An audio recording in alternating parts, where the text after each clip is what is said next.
Olá, fidelidade. Capítulo 17. Oração. Leitura do livro Sua Fé é Sua Fortuna, de Neville Goddard. Quando orardes, vá para dentro do teu quarto e feche a porta, e ora a teu pai que está em segredo. E o teu pai, que vê em segredo, te recompensará abertamente. Mateus 6, versículo 6. Portanto vos afirmo, tudo quanto pedirdes em oração, tenhais fé que já o recebestes, e assim vos sucederá. Marcos 11, versículo 24. A oração é a experiência mais maravilhosa que o homem pode ter. Ao contrário das ladainhas diárias da grande maioria da humanidade em todos os cantos da terra, que por suas vãs repetições esperam chegar aos ouvidos de Deus, a oração é o êxtase de um casamento espiritual, ocorrendo no silêncio profundo da serenidade da consciência. No seu verdadeiro sentido, a oração é a cerimônia da união com Deus. Assim como a noiva no dia do casamento abandona o nome de sua família para assumir o nome de seu esposo. Da mesma forma, quem reza deve renunciar a seu nome atual, no caso, a sua natureza atual, e assumir a natureza daquilo pelo qual ele reza. Os evangelhos têm claramente instruído o homem sobre como realizar essa cerimônia, da seguinte forma: quando orardes, vá para dentro do teu quarto e feche a porta, e ora a teu pai que está em segredo, e o teu pai que vê em segredo te recompensará abertamente. Ir para dentro do quarto é o mesmo que entrar em uma suíte nupcial. Assim como ninguém além da noiva e do noivo tem permissão para entrar em um quarto tão sagrado quanto a suíte nupcial da noite da cerimônia de casamento, da mesma forma, ninguém além daquele que reza e aquele a quem a oração é feita podem ser autorizados a entrar no quarto da consciência. No seu verdadeiro sentido, a oração é a cerimônia da união com Deus. Assim como a noiva no dia do casamento abandona o nome de sua família para assumir o nome de seu esposo. Da mesma forma, quem reza deve renunciar a seu nome atual, no caso, a sua natureza atual, e assumir a natureza daquilo pelo qual ele reza. Os evangelhos têm claramente instruído o homem sobre como realizar essa cerimônia, da seguinte forma: quando orardes, vá para dentro do teu quarto e feche a porta, e ora a teu pai que está em segredo, e o teu pai que vê em segredo te recompensará abertamente. Ir para dentro do quarto é o mesmo que entrar em uma suíte nupcial.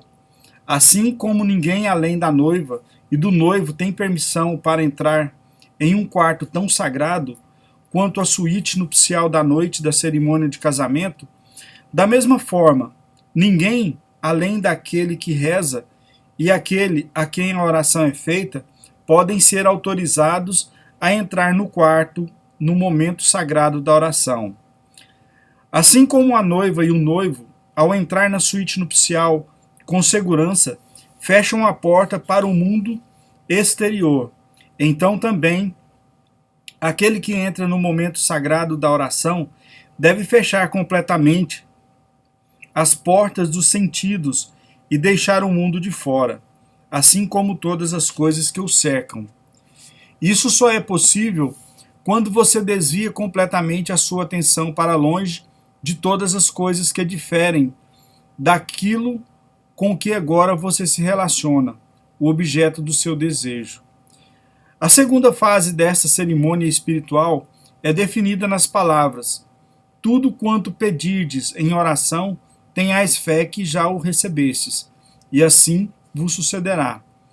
Conforme você contemplar com alegria e ao ser possuído por aquilo o que você deseja ser e possuir, você terá completado essa segunda etapa e, portanto, terá realizado espiritualmente as etapas do casamento e da geração.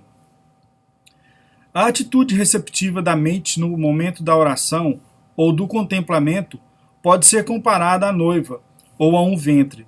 Por isso, é o aspecto da mente que recebe as impressões. Aquilo que você contempla ser é o noivo, e por isso ele tem um nome ou a natureza que você terá que assumir na cerimônia, e portanto é ele quem faz a impregnação. Assim, você tem que abrir mão do seu nome ou sua natureza atual para assumir o nome ou a natureza do seu desejo. Tomado pela sua contemplação e tendo assumido o nome e a natureza da coisa contemplada, todo o seu ser se emociona com a alegria de ser o que você deseja. Esta emoção que atravessa todo o seu ser, à medida em que você se conscientiza do seu desejo, é a prova de que você está tanto casado quanto impregnado. Quando você retornar desta meditação silenciosa, a porta do mundo que você deixou para trás será aberta uma vez mais, mas dessa vez você retornará para o mundo como uma noiva grávida. Você retornará totalmente mudado, embora ninguém, além de você, saiba deste maravilhoso romance. Porém, o mundo verá, em muito pouco tempo, os sinais de sua gravidez, pois você começará a expressar aquilo que você sentiu-se ser no momento da sua oração.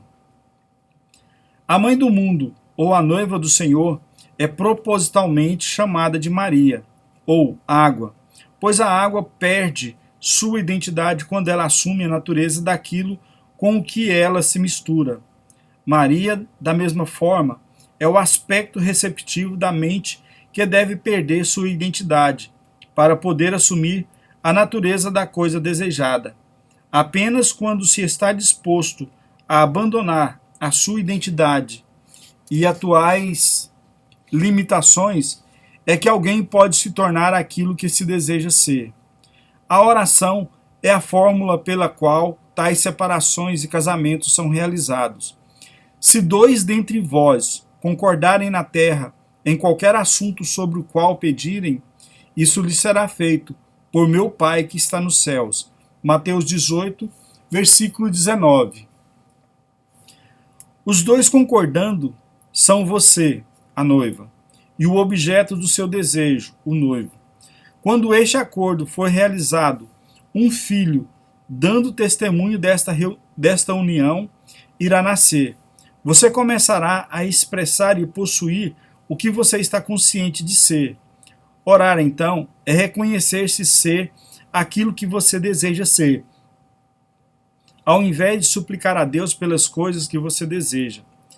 Todos os dias, milhões de orações não são atendidas, porque o homem reza para um Deus que não existe.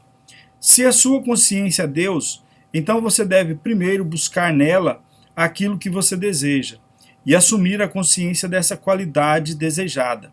Somente quando isto for feito, as suas orações serão respondidas. Ser consciente de ser pobre, enquanto se ora por riqueza, lhe trará a recompensa daquilo o que você está consciente de ser, ou seja, pobreza. As orações para serem bem-sucedidas devem ser afirmações e declarações. Assuma consciência positiva daquilo o que você deseja. Com o seu desejo definido, calmamente vá para dentro e feche a porta. Entregue-se ao seu desejo. Sinta-se ser um com ele.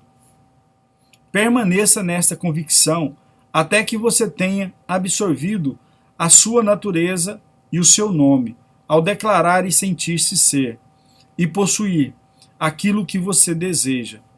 Quando você emergir de um momento de oração, você deve fazê-lo consciente de ser e possuir aquilo o que até então você apenas desejava. E aqui nós encerramos o capítulo 17. Se inscreva, compartilhe e ouça. Obrigado.